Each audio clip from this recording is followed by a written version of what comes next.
Hey, good morning, guys. It's a beautiful Monday morning, and it is June 1st, and a lot of places have, a lot of states have marked this date as the day they reopen.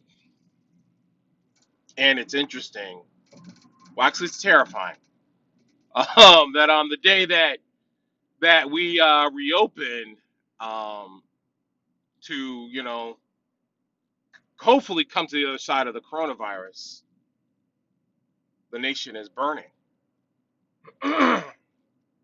Burning, rioting, protesting, and there is a lot of extreme emotions out there right now. And a lot of you guys know I did a video yesterday on my own fears that I have become to recognize growing up as a black man, and probably the most powerful thing about me doing that video yesterday was how much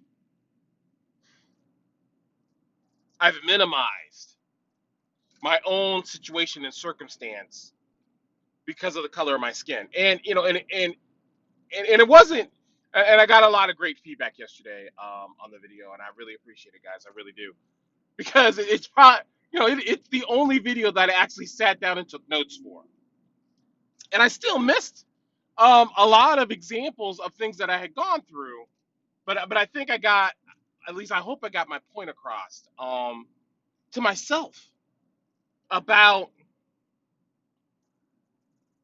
the journey I've had, the unique journey I've had as my own experience grows being a black man. And me saying that is awkward. And that was part of the revelation for me on how awkward it was for me to just roll out and talk about my blackness and not make a joke about it, because it is significant. I think I talk about all the time about how unique and incredible each one of us are, but I would minimize my own unique characteristics. Not that I'm just a black man, but I would minimize that fact, and then and also minimize the experiences I've had that are unique to the state of who I am. And I still kind of shake my head to that, because in our rush today to return back to normal, I'm I'm sorry I'm not fluent like I normally am. I'm trying to think about my words, but I'm worried about my own issues of what I'm returning back to. Am I returning back to the subconscious denial of how ugly parts of our world still are, parts of our nation is still struggling with? Do I want to return back to my own self absorbed, selfish little environment that I've created and ignore what's going on around in the world around me?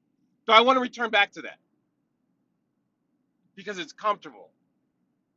And to talk about what happened,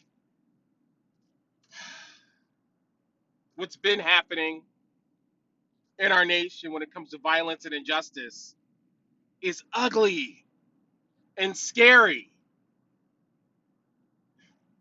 and painful.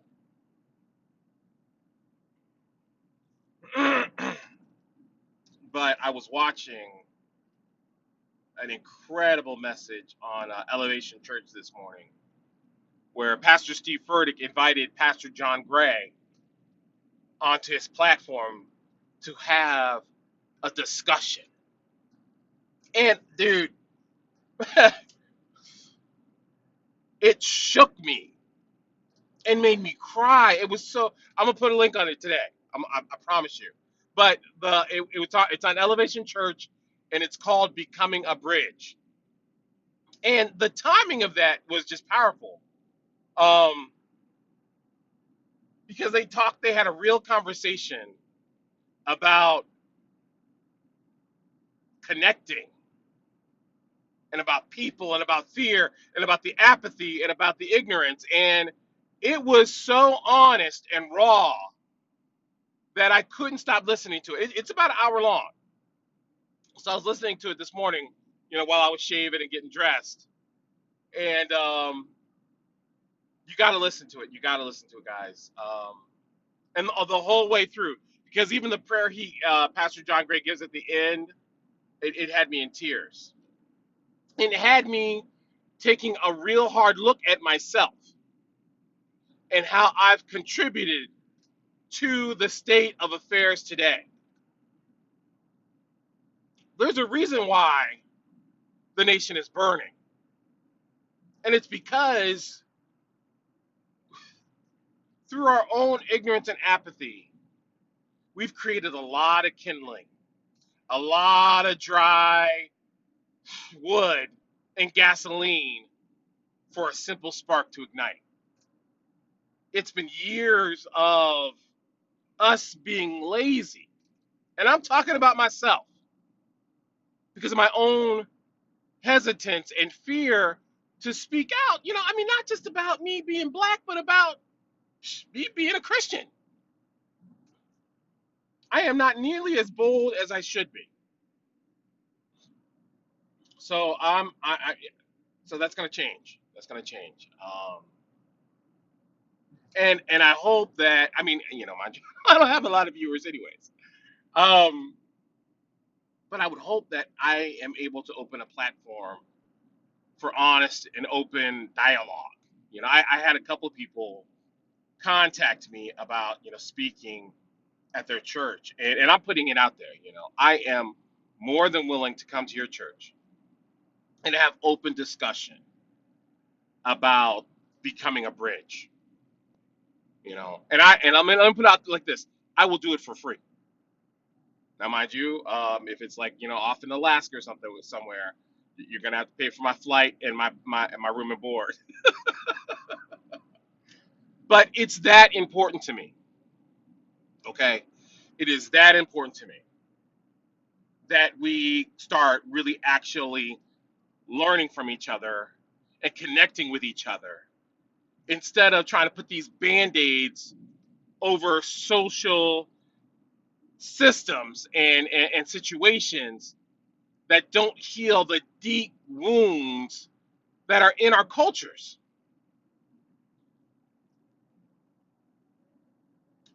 So that's pretty much going to be like my video for today, guys. Just on just food for thought, and I'll put a link to the message that they gave today. Pastor John and Pastor Steve, sat down, and it was like they set this like kind of living room platform, and they just had an open discussion, man. And I'm telling you guys, it was incredible. And I'm gonna put a link when I stop driving. But if you can't wait for the link, it is called Becoming a Bridge. It is on Elevation Church, and you won't regret it. Okay. So I love you guys, and yeah, I just want you guys to be extra mindful today on your environment, on your own attitudes, on your own perceptions, and be willing to expand that. I think a big, gigantic problem we have today is that we have become accustomed to seeing the world through our own perception and resistant to learning something new. You know, I had a friend tell me that they couldn't even watch my video just because of the topic, because they were so full of anxiety and just angst with all the hate and pain that they're seeing on social media. And even though they know me, and they know that that's not what I'm about. Um, they couldn't even look at the video, and I'm worried that a lot of us are tuning out instead of tuning in, because this is the time that we need to learn something new, you know, and I'm concerned that the shock factor of what is going on now will fade really quickly. Right now, our nation is shocked by what's happened, and we're reacting, and not everybody's reacting well, as you can see. But it's like the band-aid's been ripped off, and now what are we going to do? And combined with the coronavirus, going back to normal is probably the biggest crime you could do to yourself. Okay. I need to go forward and learn something new. And I'm encouraging you to do the same thing. Don't let all of this pain, blood, and sacrifice go to waste. Let's use it, learn from it, and grow. All right. So I love you guys, and I will talk to you later. I'm probably gonna be doing a few more videos than normal this week because I got a lot. I got a lot on my mind, and you guys know I like to talk. So I'll see you later. Peace.